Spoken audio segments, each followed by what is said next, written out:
Hey there everyone, and I sure do thank you guys so much for hanging out with me right here at my Orchid Adventures. And today we're going to be talking to you guys all about these strange facts about the vanilla orchid. Now, you guys should know that there are several different varieties of the vanilla orchid, but the one that we are going to be focused on today is the vanilla planifolia, which is a very popular orchid that is on the market and is also responsible for many of the amazing vanilla products that we have today. And if you guys are interested in seeing more different types and varieties of the vanilla orchid, be sure to click on that info card right there, and it'll take you to a video where I did showcase many different varieties. So the very first strange fact that we have for you today is the fact that this orchid right here is indeed a vining orchid.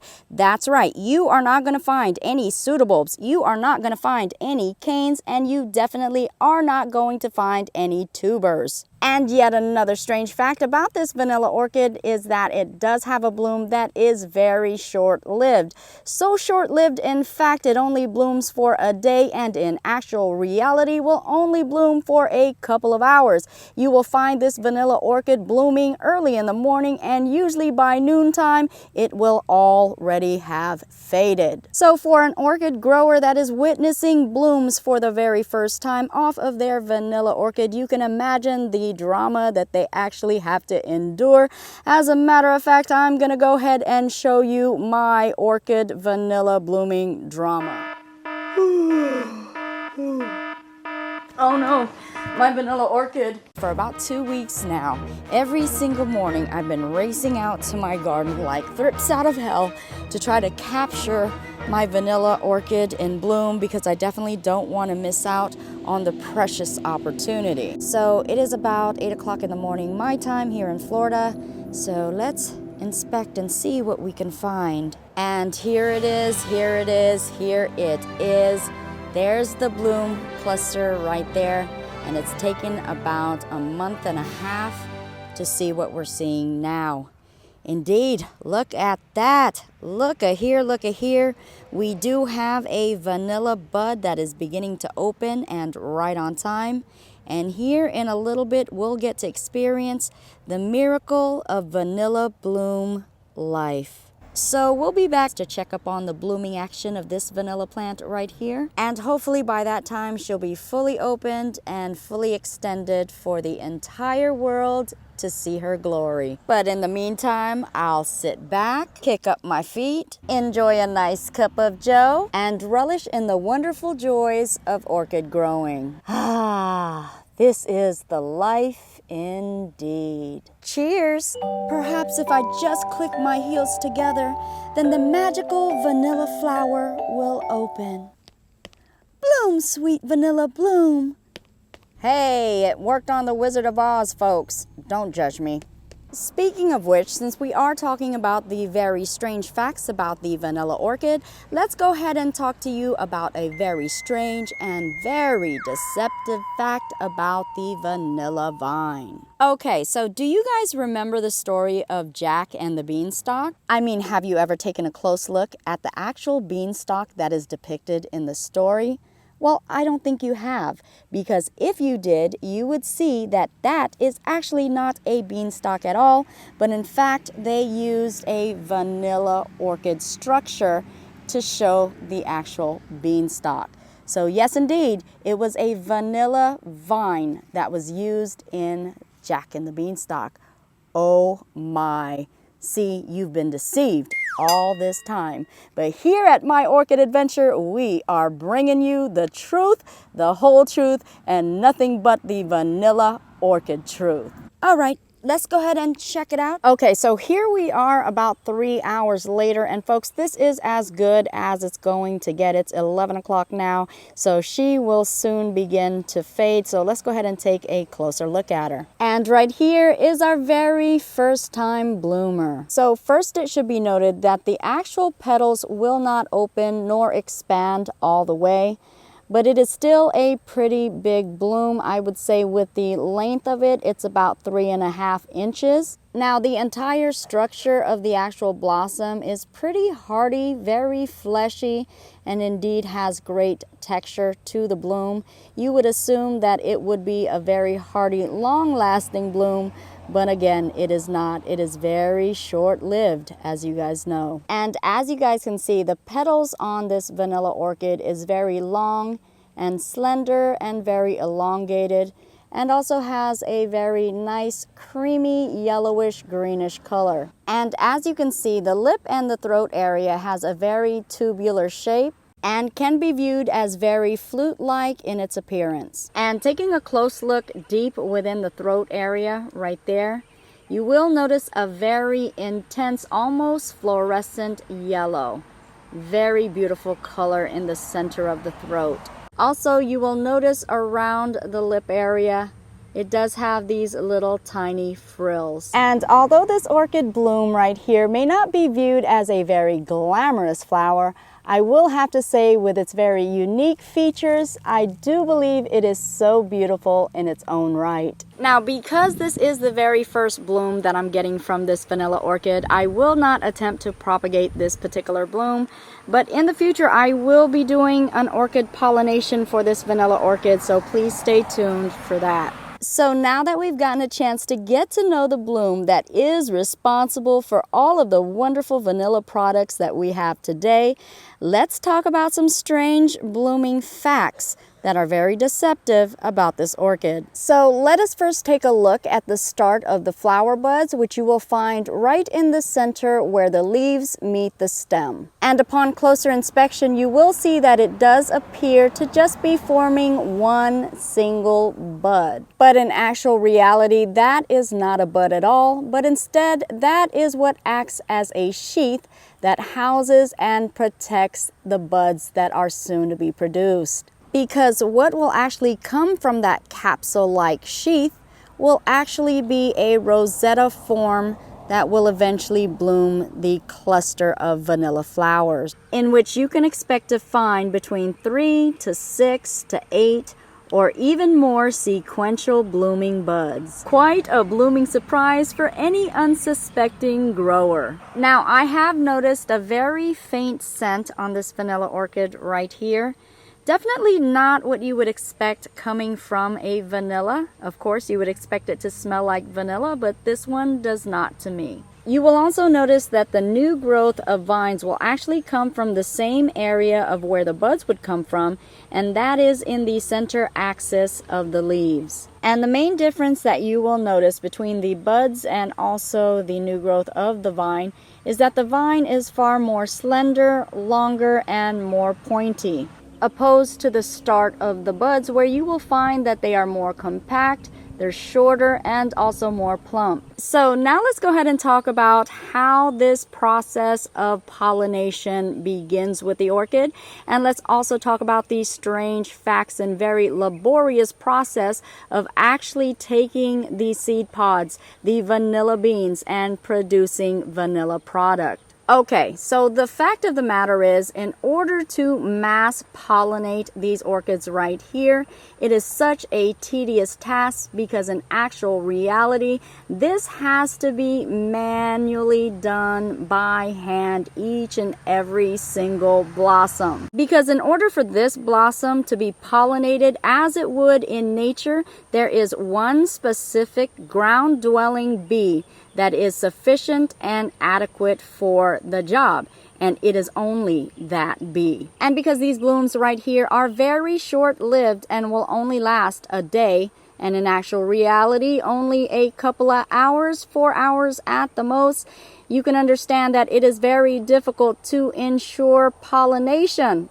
unless you manually do it by hand. So the very strange and tedious fact of the matter is that on acres of land, there is someone, people, employees that have to manually pollinate thousands and thousands and thousands, gazillions of blooms in order for us to get the vanilla products that we love so much. So do they not deserve a round of applause? Oh my gosh, they most certainly do. And now we can also understand why vanilla can be so pricey and we also note that it is very well deserved. So now let's talk about the laborious facts behind the seed pod vanilla bean production. So in order for the seed pod to come into its maturity and be at a point where it can be harvested, it normally takes almost about a year, in specific about 9 to 10 months. And once a seed pod is harvested, it goes yet through another enduring process of what is called sweating and drying out, where they take the actual seed pods and by day they will allow it to dry in the sun, and by night they will wrap it in some form of cloth and allow it to sweat out. Again, this is done for 6 weeks, about a month and a half, day in and day out. And folks, after the drying and sweating out process is finally complete, now the actual seed pods have to go through a conditioning process in which they are taken, and now they have to sit within a darkened place for at least 3 months. So in actual reality, the entire process is going to take over a year for us to be capable of having vanilla products. Now, what they normally do use from the actual vanilla orchid seed pod is actually the seeds from it, and it is known as vanilla caviar. That is actually what you will be seeing in vanilla ice cream, those black speckles. Well, that is actually the orchid seeds. Also, the casing of the seed pod can be used as well, although it is not digestible. So what they would do with that is actually extract the flavor and also the juices or the oil from the actual seed pod casing. What a very strange yet amazing fact. Now, yet another strange fact about this vanilla orchid right here is that you can actually propagate this orchid through vine cuttings. And if you guys don't know how to do it, you can click on the link right here, of which I did make a video in which I showed you how I propagated my vanilla. But please do note that with each cutting, it is going to take some time for it to come to its full maturity where it is at a size where it can bloom for you. And it's actually going to take about 3 to 5 years before it gets to blooming size. So definitely patience is key. An important fact that I do want to point out with this orchid, especially if you are planning on propagating this orchid,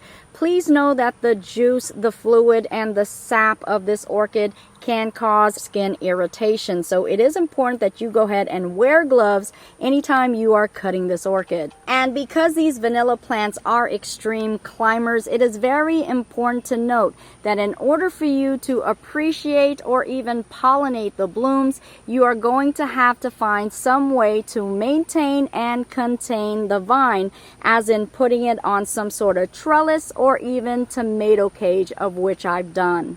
Also, it is very important to know that with these vanilla orchids, they can be very fragile to extreme conditions and also climates. It is very important to know that they are fragile to extreme cold conditions, especially your frost, which can cause them great harm or even lead them to their demise.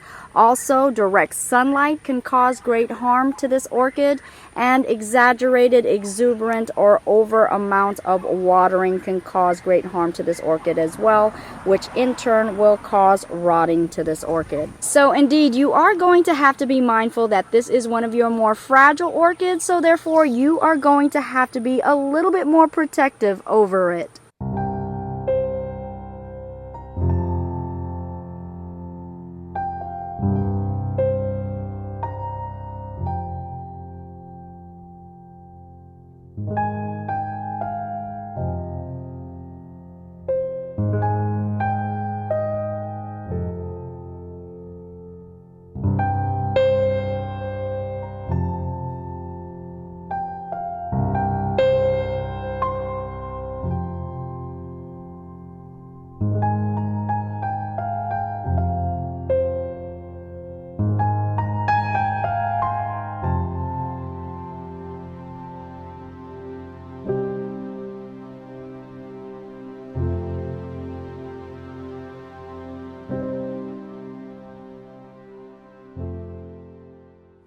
Well, hello and good morning everyone. Today is actually day 2 of my vanilla orchid in bloom. As you can see right here, this was the bloom that I showed you yesterday. It is now closed, and this is the new bloom that we have for today. Now, I did explain to you guys that this is actually a sequential bloomer, meaning that all of the blossoms will not bloom at the same time, but instead it will bloom one after the other. And taking a look at the second bloom, you will actually see that this one is a whole lot prettier and a lot more perfect than the initial bloom that I showed you, where it actually had some blemishes on the petals, and also some of the petals were a bit twisted. So this indeed is quite a better showcasing of how the vanilla orchid should look. And I do have to admit to you guys, I did tell a little tale. I told you guys that I would not be pollinating this particular bloom from yesterday, but I have to tell you the temptation got so great I could not resist, and I did want to get some practice in, so yes, I did attempt to do it. And there is a particular reason why they say that there is only one insect that has the know-how and the instinct of how to pollinate this vanilla orchid, and it is that ground-dwelling Melipona bee that knows how to do it. All of the other insects do not have the capability of pollinating this orchid, and I definitely see why. And I have to tell you, I believe that Melipona bee is a whole lot more skillful and also a lot wiser than I am, because again, this was quite an attempt on my part. A lot of trial and error here and a lot of fumbling around. So I don't even know if this has been pollinated correctly, but what I did learn through my trial and error process is that the easiest method of actually pollinating this is by actually destroying the throat area. You're going to have to actually split that, and that's usually the method that everyone uses because that is the most simple way to do it. Again, this is not like pollinating your other orchids. And there you have it, folks. Those are the very strange yet amazing facts about this vanilla. And I am so hoping that you have learned appreciation and also cultivation for this orchid right here. And for any of you guys that have vanilla orchids or know of some strange facts about them that I have left off, please be sure to post those comments below. Let us know what strange facts you've noticed about the vanilla orchid. Sure would love to know. And I do thank you guys so much for allowing me to share my love, my passion, and also my orchids with you. I do hope that you guys did learn something new from this video, and I hope that you did like it. If you did, please be sure to like, share, and also subscribe, and turn on that bell notification so that you guys will know exactly when I do post a new video. With that being said, you guys already know that I truly do love and appreciate each and every one of you guys all, and I will see you guys later, and I'll also grow with you guys later as well. Bye bye for now. Mwah.